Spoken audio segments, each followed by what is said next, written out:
के लिए नए कानून के बारे में बताने जा रहे हैं। वो क्या नया कानून बनाया गया है केंद्र सरकार के द्वारा और बहुत ही इम्पोर्टेंट है आप सभी परीक्षार्थियों के लिए भी और जो गलत काम करते हैं उनके लिए भी। तो आपके पास समय रहते अगर आप जीत जाते हैं तो समस्याओं का सामना नहीं करना पड़ेगा। देखिए क्या है मामला, कह रहा है परीक्षाओं में गड़बड़ी के लेकर केंद्र सरकार यानी परीक्षाओं में गड़बड़ी को रोकने के लिए नए कानून बनाए गए हैं और उसके दायरे में राज्य को भी रखा गया है। देख लीजिए अब क्या है मामला, इसके बारे में विस्तार से जानते हैं। चलिए देखिए, पहले में कहा गया है ये पेपर कटिंग के माध्यम से हम आपको एक जानकारी प्रोवाइड करा रहे हैं। अगर कोई आसपास के पड़ोस में आपके पास कोई ऐसे व्यक्ति आपको नज़र आता है तो उनको सलाह दें और उनसे बोलें कि ऐसा काम ना किया करें, अन्यथा आपको पछतावा होना पड़ेगा, क्योंकि अब नए कानून इसके लिए लाए जा रहे हैं, कुछ ही दिन में लागू हो जाएंगे। देख लीजिए, युवाओं के भविष्य से खिलवाड़ करने वाले परीक्षा माफिया को जमी दोष करने के लिए केंद्र सरकार सोमवार को नया विधेयक संसद में पेश कर सकती है। इसमें परीक्षा की गड़बड़ी करने वाले 10 वर्ष तक की जेल की सजा और 1 करोड़ रुपये, देख लीजिए यहाँ सजा तो मिलेगा ही और प्लस 1 करोड़ रुपये तक का जुर्माना भी हो सकता है। ये प्रावधान रखा जाएगा उसमें।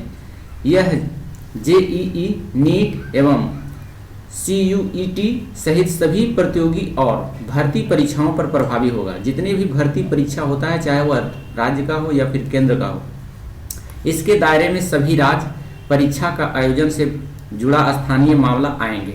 चाहे वह राज्य में हो, अभी बताएं, चाहे वह राज्य में परीक्षा ली जा रही हो या फिर केंद्र सरकार की परीक्षा ले जाओ, सभी में यह नियम लागू होगा।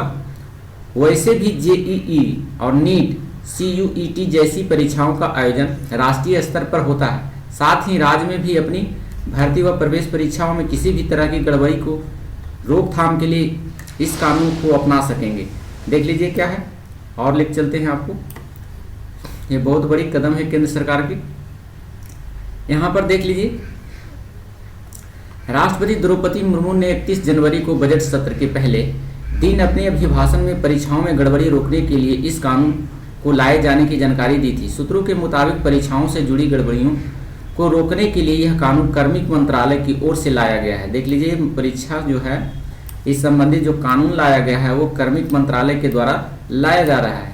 इसमें मंत्रालय ने हाल ही में केंद्र और राज्य के स्तर पर आयोजित, देख लीजिए, आयोजित उन सभी परीक्षाओं के अनुभव को भी शामिल किया है जिनका बेहतर तरीके से आयोजन हुआ है या फिर उनमें किसी स्तर पर गड़बड़ी दिखने को मिली है।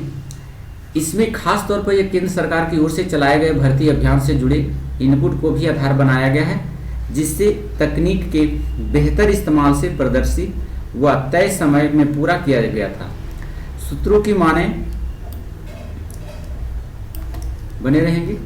सूत्रों की माने तो परीक्षा में गड़बड़ियों के पीछे देश भर में सक्रिय परीक्षा माफिया हैं। बहुत सारे माफिया हैं जो मोटी रकम लेकर के परीक्षा दिलाने का दावा करते हैं, कराते भी हैं और कुछ पैसा ठग भी लेते हैं, तो उसके झांसे में नहीं पड़ना। माफिया है जो इनमें शामिल लोगों से मिलकर पेपर लीक जैसी घटनाओं को अंजाम देते हैं। मंत्रालय से जुड़े अधिकारियों के मुताबिक इस प्रस्तावित कानून में युवाओं के उस फीडबैक को शामिल किया गया है जो गड़बड़ी सामने आने के बाद या फिर परीक्षाओं को रद्द होने से उन्हें, देख लीजिए, उन्हें दिखती है। इसके साथ ही परीक्षाओं में पारदर्शिता के लिए बड़े पैमाने पर तकनीकी का इस्तेमाल भी प्रस्तावित है। परीक्षाओं के आयोजन से जुड़े लोगों की एजेंसियों को पूरी जांच पड़ताल के बाद ही शामिल करने का सुझाव है। गौरतलब है कि भर्ती और प्रवेश से जुड़ी प्रतियोगी परीक्षा में भारी भीड़ के चलते अभी इसका आयोजन देश भर में होता है। राष्ट्रीय स्तर से प्रत्येक परीक्षा केंद्र पर एक नोडल अधिकारी की नियुक्ति तो की जाती है, लेकिन परीक्षा से जुड़े दूसरे सभी लोग स्थानीय ही होते हैं। ऐसे में प्रस्तावित नए कानून के दायरे में परीक्षा से जुड़े सभी लोग आएंगे। राजस्थान के हाल ही में विधानसभा चुनाव के दौरान भर्ती परीक्षाओं में गड़बड़ी का एक बड़ा चुनावी मुद्दा बना था, तो केंद्र सरकार नहीं चाहती कि इस चुनाव के दौर में ऐसी कोई घटनाएं हो, इसीलिए यह कानून लाने का प्रस्ताव रखा गया है और यह जल्द ही आ जाएगा आप लोग के सामने। तो आप लोग सतर्क हो जाएं जो भी ऐसे काम में संलिग्ध हैं, क्योंकि बाद में फिर पछताने के सिवा कोई भी चारा नहीं चलेगा। तो इसी खबरों के साथ हम पल पल जुड़े रहते हैं आपके साथ। अगर हमारे चैनल पे आप नए हैं तो कृपया करके वीडियो को लाइक कर दीजिए और चैनल को सब्सक्राइब कर लीजिए, ताकि ऐसी सूचनाओं सबसे पहले आपको सुनने को मिले। चलिए फिर मिलते हैं अगले सूचनाओं के साथ, जब तक के लिए धन्यवाद। Thank you so much, thank you for watching.